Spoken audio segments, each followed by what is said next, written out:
bacteria that might be in here.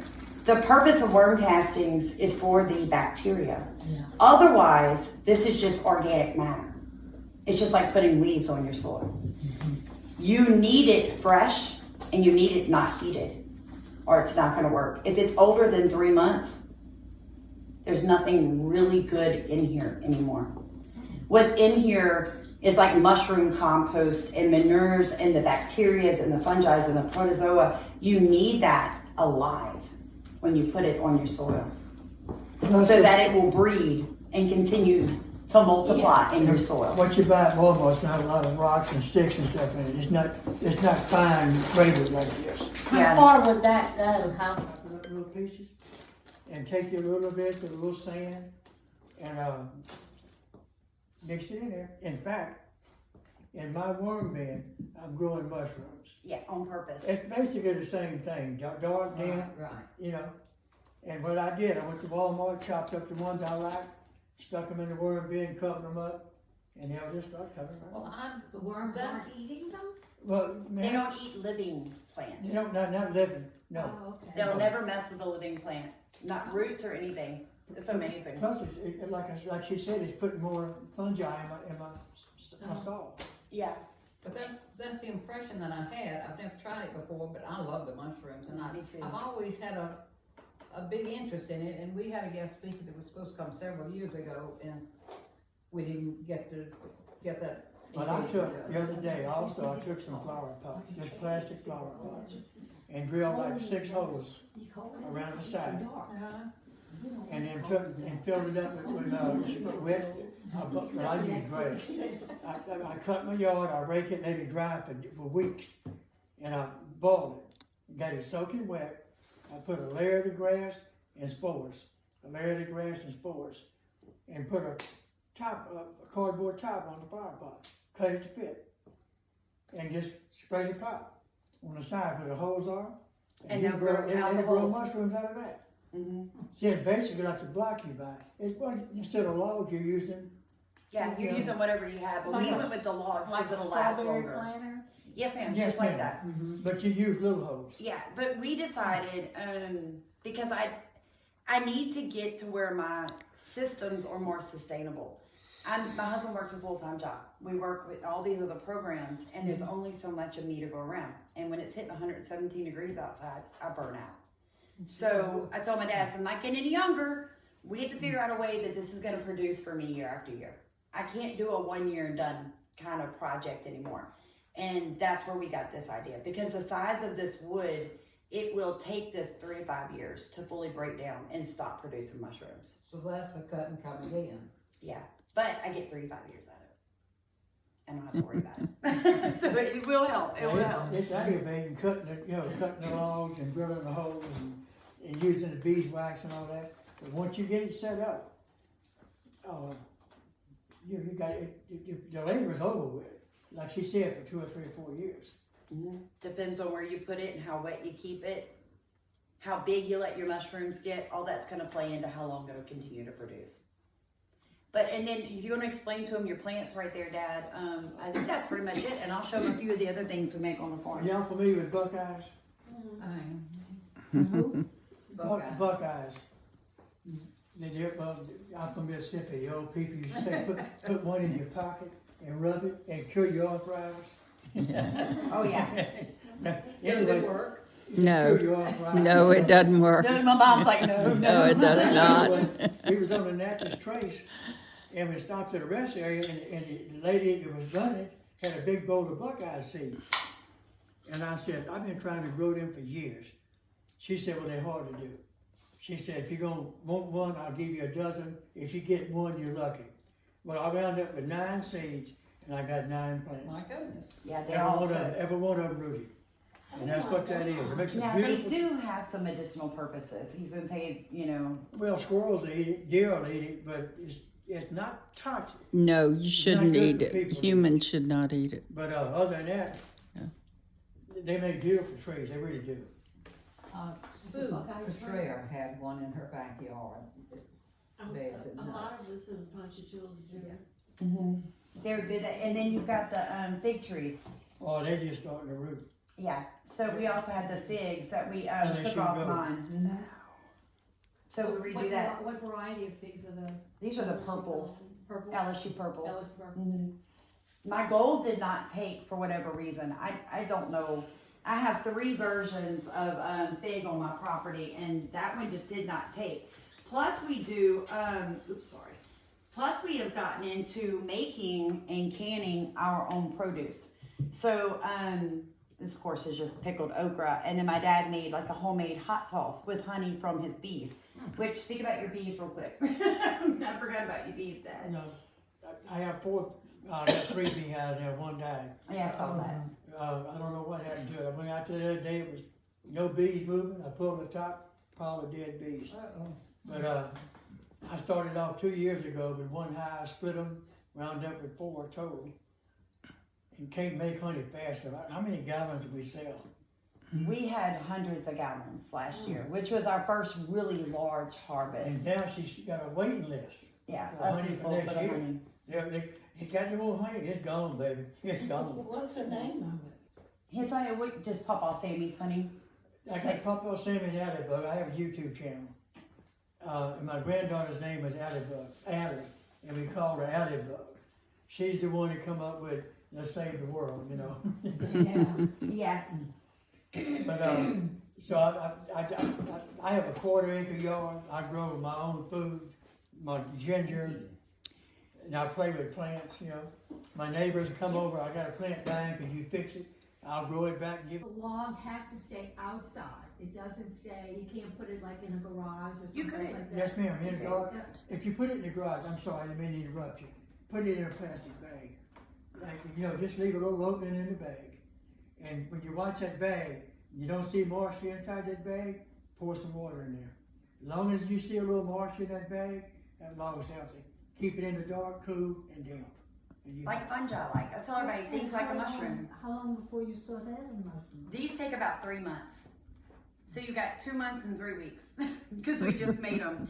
So it'll take, and what'll happen is, say this one will produce mushroom, and you might get one here and one here, and then you harvest it when it gets the size you want it, and then they'll just keep producing and producing, and you don't have to do anything with it for 5 years. It'll just keep producing. The more you harvest, the more it produces. How long does it take for them to, once it starts sprouting, how long does Do it? they get maturity? Mhm. Different ones. So with like the shiitake, they're a smaller mushroom. They tend to be quicker to what you would have an ideal, you know, about this big. So you're talking, once you see it bust open and start producing, you can harvest that anytime because it's not going to get any bigger than this.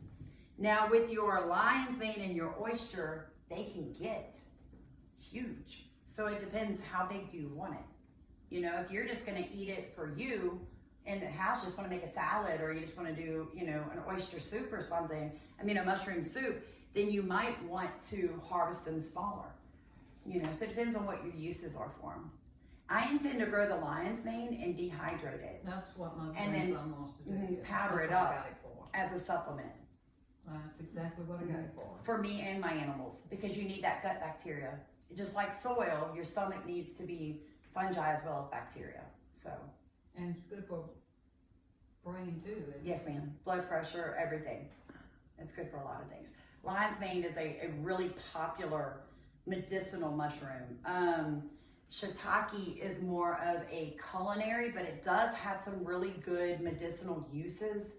A lot of people in Japan, they use it for like anti-aging. That's their thing for it. Now, oyster is just a popular, that's the one you usually see in the grocery store when you go get mushrooms, would be your oyster mushrooms. I mean, they just tend to be a really popular culinary mushroom. Now the shiitake, that's the But they big can be brown really ones. big too. That's Yes ma'am, the- shiitake, the little brown ones. And the oysters, the white ones. Mm-hmm.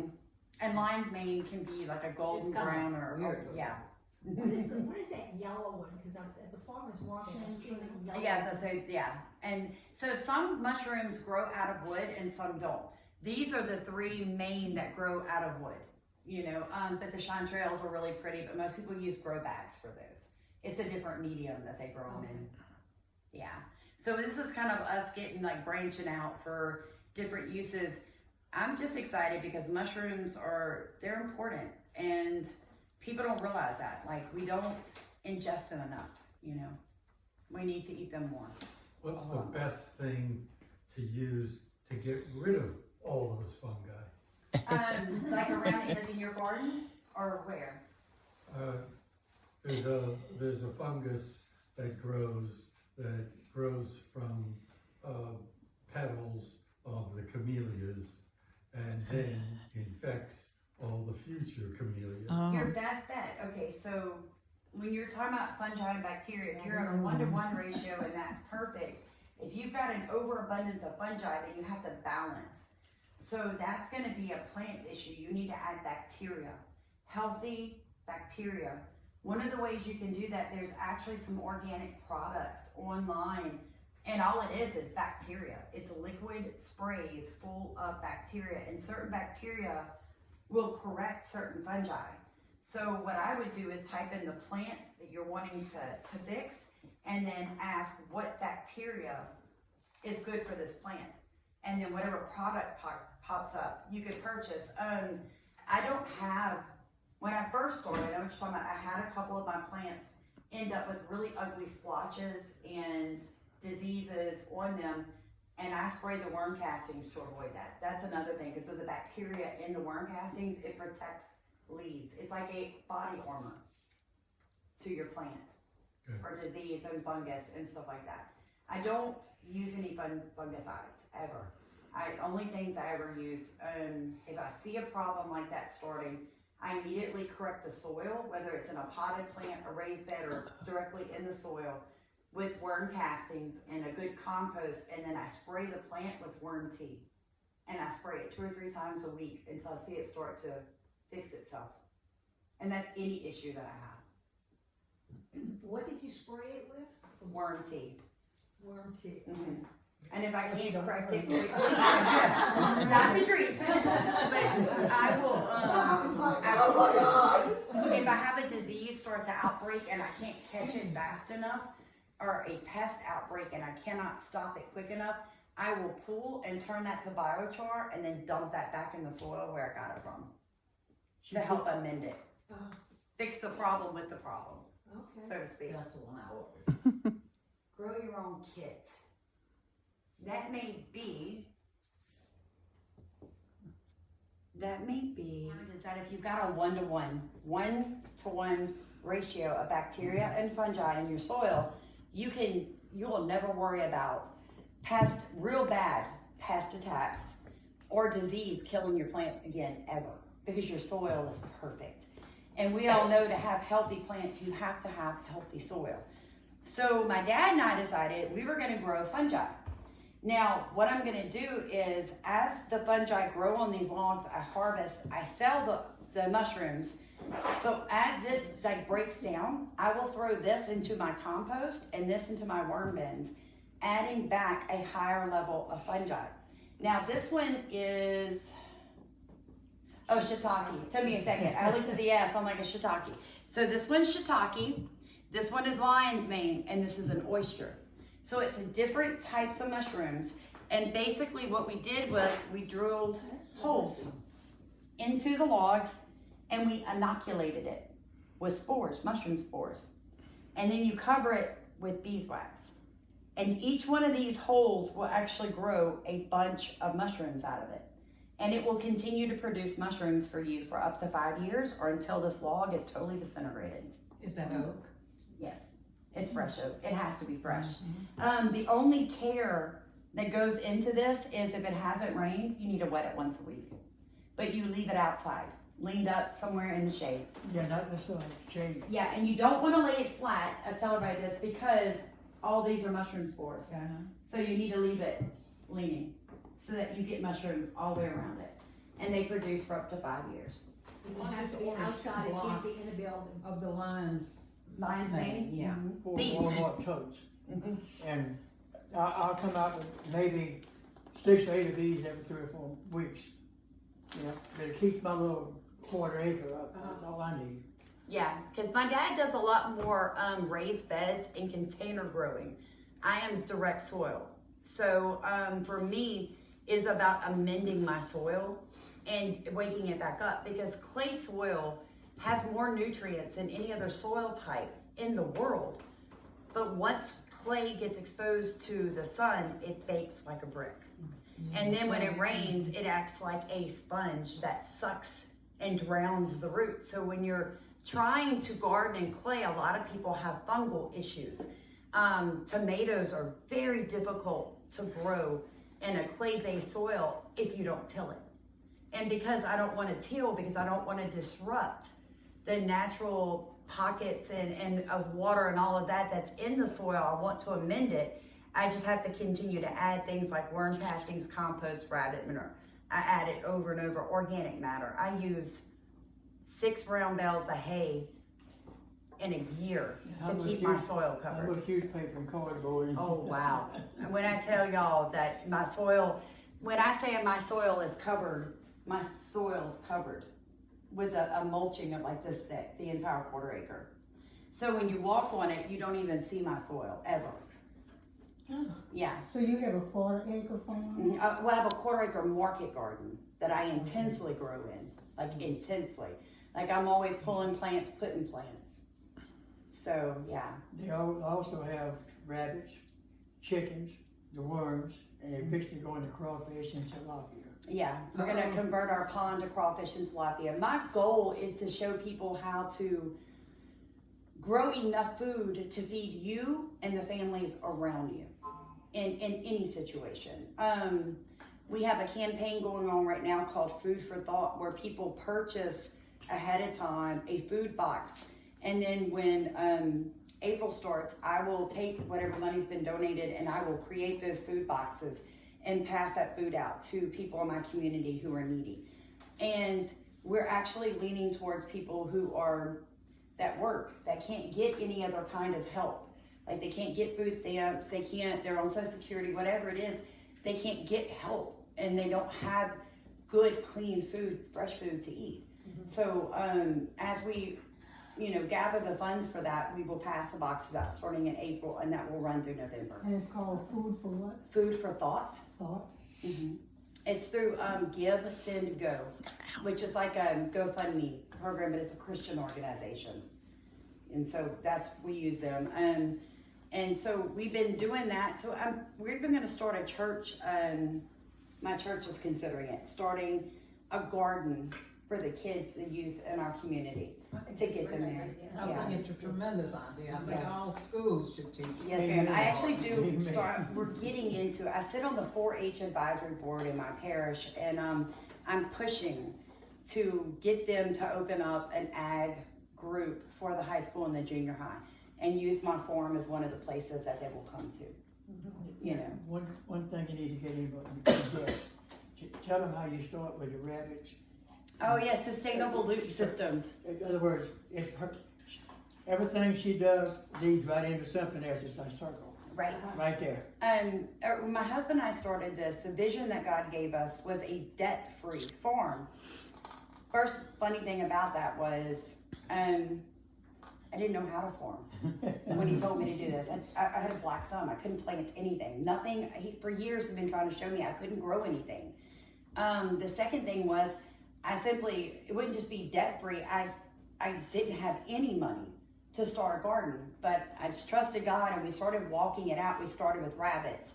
Well, the one thing that I learned real quick was how can I use everything from that rabbit to be productive and make another input for the farm. So I created something called sustainable loop systems. And basically what happens is if you start with rabbit manure here, the rabbit manure is used in the worm bins, it's used in the compost, it's used to fertilize. But then I realized that rabbit urine was actually better than rabbit manure. So as a pest deterrent, I use rabbit urine diluted as well as my nitrogen fertilizer for my entire garden. So once a week, everything in my garden is sprayed with a dilution of rabbit urine.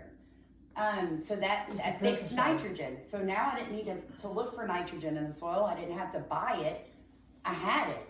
Well, then I started worrying about potassium. Where am I going to get potassium for my garden?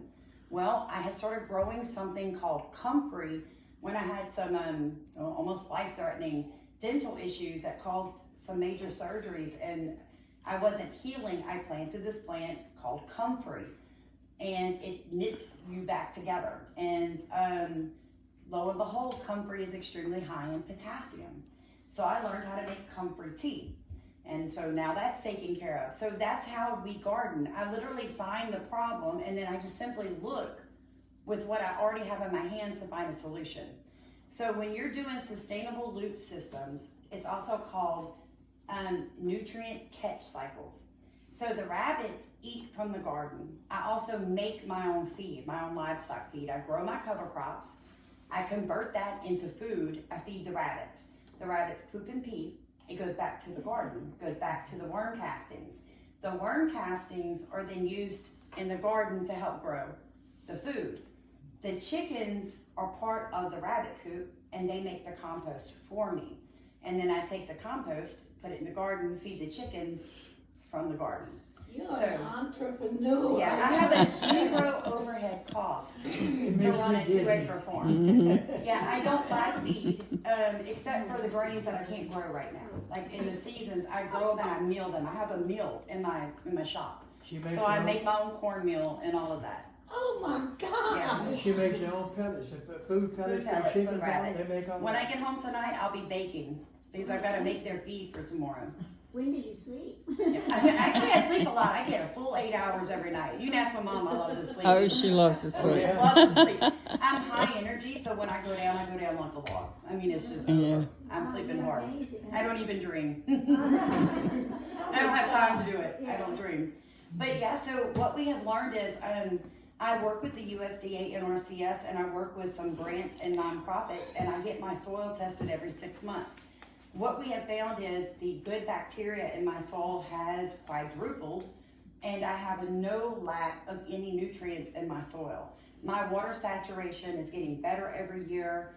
My soil is amazing, and it's like I have proof that you can no-till, hard-packed clay soil with no commercialized products and grow nutrient-dense food. I can prove it because I have the soil test that from the first one till now, and it's amazing what we've done on that Take your soil. dump truck over there. I'm taking all this, I'm taking all this things. Yeah, so it's a lot of fun, but if you want, in today's world, everything costs so much. So if you want to run a debt-free business, well, then you have to find ways to make it, recreate it, recycle it, or up-purpose it. And between him and my mom and my dad and my husband, we have been able to manage to figure out how to fix every problem we've come across. So how many rabbits you must have? Right now, I'm running at about 65.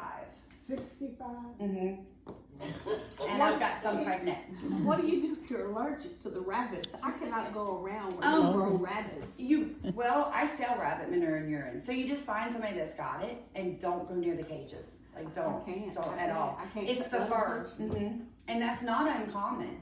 It isn't. And I've also run across people who can't bring rabbits on their property because they don't have the heart to put them down. Well, if you know anything about rabbits, if you have them, they're going to breed.